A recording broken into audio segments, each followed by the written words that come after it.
What's up, everybody? Welcome to The Shift on YouTube.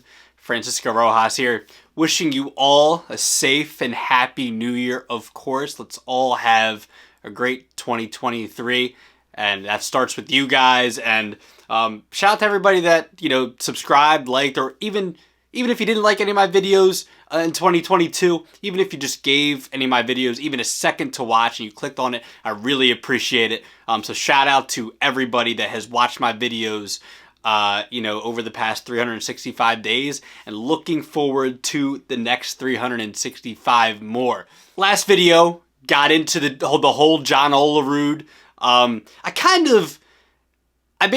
pretty much made it a Hall of Fame case. If you checked it out, I'll have the link in the description. In this series I wanted to do, in this three-part series, I wanted to get into three players that, I thought didn't get a fair shake on the ballot, when they got pushed off the ballot, when they got less than 5% and weren't going to be able to ever get elected by the writers again. And I talked about John Olerud last video, but I kind of turned it into, my opinion on whether or not he should be a Hall of Famer. Go check that out, because I would still love to hear what you think of that video and what you think of John Olerud's career. Is he a Hall of Famer? Should he be in the Hall? And should he be considered on future, of the committee ballots, the era committee ballots? Should he be considered? So we'll love to hear your thoughts there. But kind of piggybacking off that, I'm doing Kenny Lofton today. He's my second player here. Did Olerud first. Now I'm doing Kenny Lofton. He's somebody that I believe it was the 2013 ballot where no one got in, but there was like 10 eventual Hall of Famers that got in. Kenny Lofton got the short end of the stick. And for this video, I want it to be about you guys. I want you guys to tell me whether or not I'm going to give you guys Kenny Lofton's Hall of Fame case. And I want you guys to tell me whether or not you think Kenny Lofton is or isn't a Hall of Famer. Because he's obviously someone that didn't get a fair shake. And I'm going to get into the resume in just a second. But he's someone that didn't get a fair shake. He was a great player, great leadoff hitter for the Indians all those years. Again, I'm going to get into it in a second. He's someone that didn't get a fair shake. But I want to hear from you guys whether or not I'm going to lay out the resume, kind of lay out just his resume, not even a case. And I want you guys to, in the comments, give me a case. Let me know on Twitter, @Rojas_media_. Let me know on there. Tweet me. I would love to talk about this. Love to talk about anything baseball related. I mean, the Correa still hasn't gotten... This whole Correa to the Mets thing still wild. And look, I love all sports too. Look, wearing my Eagles jersey today for the game against the Saints today. So love to talk all sports.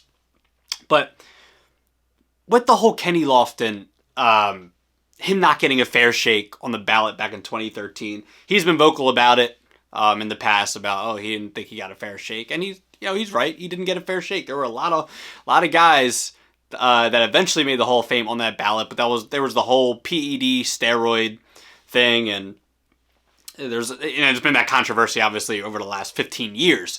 But there were just so many different arguments for players and whether or not they should be in because of PEDs. Just too much going on there. Again, eventual Hall of Famers. So let's talk about Kenny Lofton's career.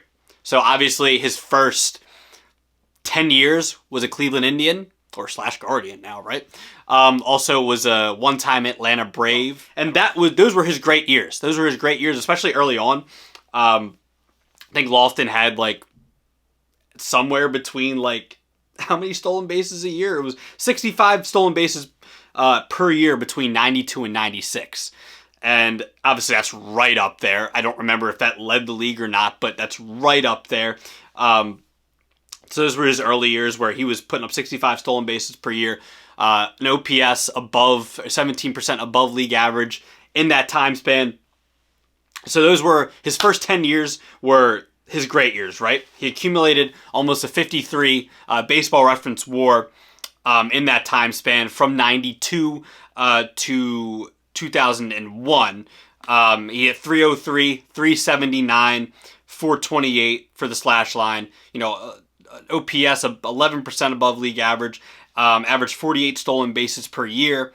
A B WAR above 5 every season. That's all-star level wins above replacement. Now, obviously, they weren't considering that back in the 90s, but, having, WAR getting more popular in the last, 10 to 15 years, we look at it now, we apply that to Hall of Fame cases. So 5.3 B WAR per season, 100 run scored per season, 6 All-Star appearances, 4 Gold Gloves in that time span, and extremely underrated defensively. Even then, I mean, obviously he was revered defensively, but 115 total zone runs above average for his career. He was a great defender. The metrics back up those 4 Gold Gloves, and maybe even then some. So 92 to 01, incredible peak years for the Indians and the Atlanta Braves as well. And then after 01, he left and he went to the White Sox. He eventually played for the Giants in that World Series, played for Pittsburgh, Chicago, the Yankees. I remember when he was a Philly. Barely played 110 games for the Phils, Dodgers, Texas, and Cleveland. And he was a good player. He was more of a, he wasn't the same player he was in his Cleveland years, where he was climbing up walls to make catches and was one of the better leadoff hitters in baseball. He wasn't that player. But 02 to 07, still hitting 293, 360 on base percentage, averaged 24 stolen bases, just over 20 doubles and 8 triples per season. Still good years. It's not like he completely fell off. Obviously, his first 10 seasons were much better, and that's where the case really comes in. But then let's look at the overall career arc, right? And I'm just going to look at Jaws, Jay Jaffe's Jaws metric, where that takes everything into consideration, which is the WAR, the 7-year peak WAR, the Jaws, monitor, all that. 68.4 career WAR, a 43.4 7-year peak WAR, and a Jaws of almost 60. And comparing that to the average Hall of Fame center fielder, just the average Hall of Fame center fielder, 71.6 career WAR, 44.7 7-year peak WAR, and a 58.1 Jaws for the average Hall of Fame center fielder.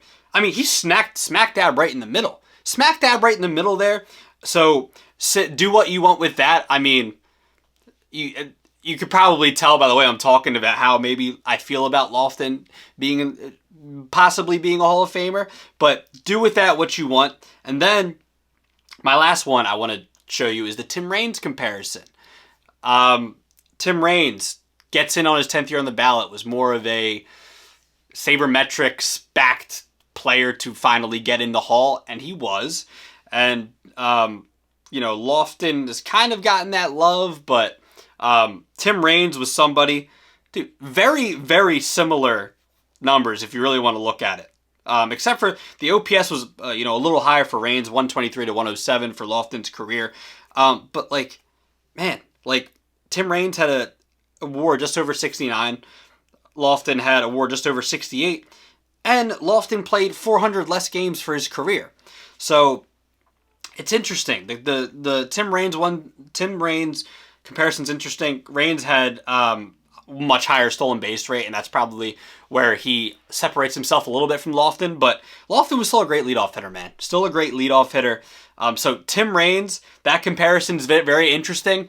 So Kenny Lofton, very good career. No matter what, whether you do or do not think he's a Hall of Famer, very good career. But I want to hear from you guys out there. What do you think? Do you think Kenny Lofton is a Hall of Famer? Do you think he actually did get a fair shake on the ballot? Do you think he should have got less than 5% way back in 2013? Would love to hear from you guys. Subscribe to the channel.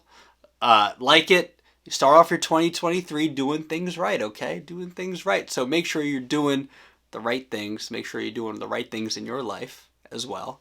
And make sure you get at me on Twitter at Rojas_media_. And I'll see you guys next time.